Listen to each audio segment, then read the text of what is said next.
Hi there, my name is Amirhossein Aein, and today I'm going to walk you through my game, The Grand Citadel of BAM.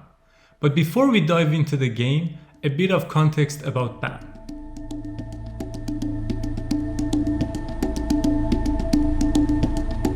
Arge BAM, also known as BAM Citadel, is the largest adobe building in the world, located in Kerman province of Iran.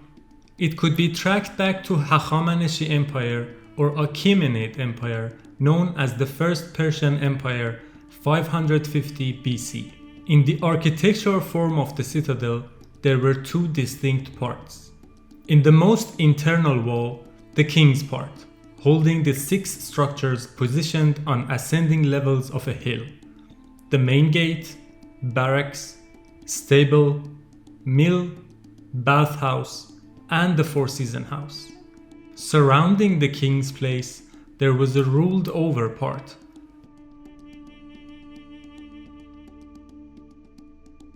The Grand Citadel of BAM is a medium-weight competitive game for 2 to 4 players. At its core, it is a Euro-style city-building game, paired with worker placement, engine building, and an interconnected economy. During the 7 rounds of the game, players will send their workers to the main board to gather resources from mines, construct and upgrade buildings in the residential zone, dedicate resources to the construction of the royal zone, and recruit travelers for their special abilities. The overall development of the city is thematically aligned with the progression of each player's engine. The city grows as players build dwellings to get more workers, cultural buildings to make their workers happy, economic buildings to earn more coins, and mines to produce income. During each round, players need to send their workers to the board and manage their labor. Let's dig into that. On each player's board, they have a pool of their workers, separated into 3 states: happy, tired, and angry. Players can only send their happy workers to the board. Many spaces on the board require additional labor, which players pay for by tiring a happy worker or angering a tired worker. At the end of the round, each player can pay happiness points based on their level of morale to make tired and angry workers happy. This subsystem of labor management makes for interesting decisions during each round. Players need to optimize to get the good number of actions each round, and also be able to pay enough labor for fruitful actions. At the end of the 7th round, the player with the most victory points is the winner. Players get points from 3 main vessels: constructing the royal zone, upgrading their buildings in the city, and fulfilling king's achievements at certain points of the game. By dedicating resources to the royal zone, players will put their cubes on each level. At the end of the game, in addition to a small amount of points for each cube, having majority in each level and majority in the entire royal zone rewards players with bonus points. In addition to endgame points, adding a cube to the royal zone is followed by moving your piece on the quilt of Kotekel, granting you bonuses that you can choose from based on your playstyle. As mentioned before, players improve their engine by constructing new buildings in the residential zone. But players can also upgrade their existing buildings to levels 2 and 3 to get adjacency points. A player will get points for adjacency to buildings regardless of the owner. This makes the other players' actions more interesting, as the ever-changing landscape of the city provides new opportunities to get points. At the end of the 4th and last round of the game, the king's achievement cards are resolved. Players check to see how many times they have completed the pattern on the card and gain points.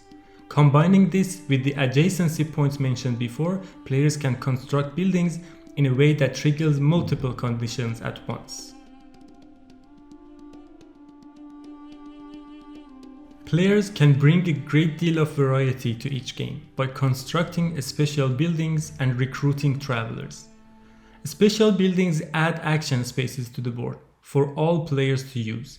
Each usage of these buildings will reward the owner a happiness point, which helps them to do more actions. Travelers, on the other hand, are workers with unique special abilities.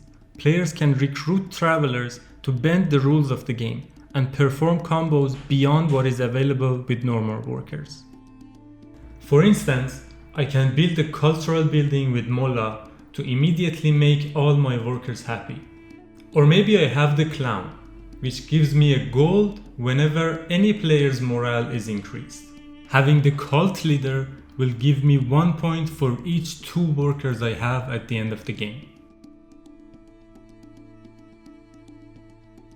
Each subsystem of the game is connected to at least one other system, opening opportunities to perform satisfying combos and exciting moments.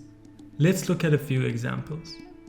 It's my last turn this round, at the end of which this King's Achievement card will be resolved, giving 3 points for each of my dwellings with at least 2 cultural adjacent buildings. And there is this juicy spot on the board that matches that criteria. On the other hand, I have the resources to use my one action to upgrade my level 2 building to this level 3 building, which gives me 9 points as well as a bonus movement on the quilt. I only have 1 worker, but looking at the quilt, there's a possible combo. First, I can use my worker to upgrade my building to level 3 and get the 9 points.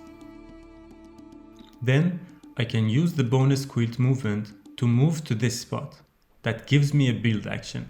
I can use this build action to build the dwelling I wanted, granting me 3 points from the King's Achievement card.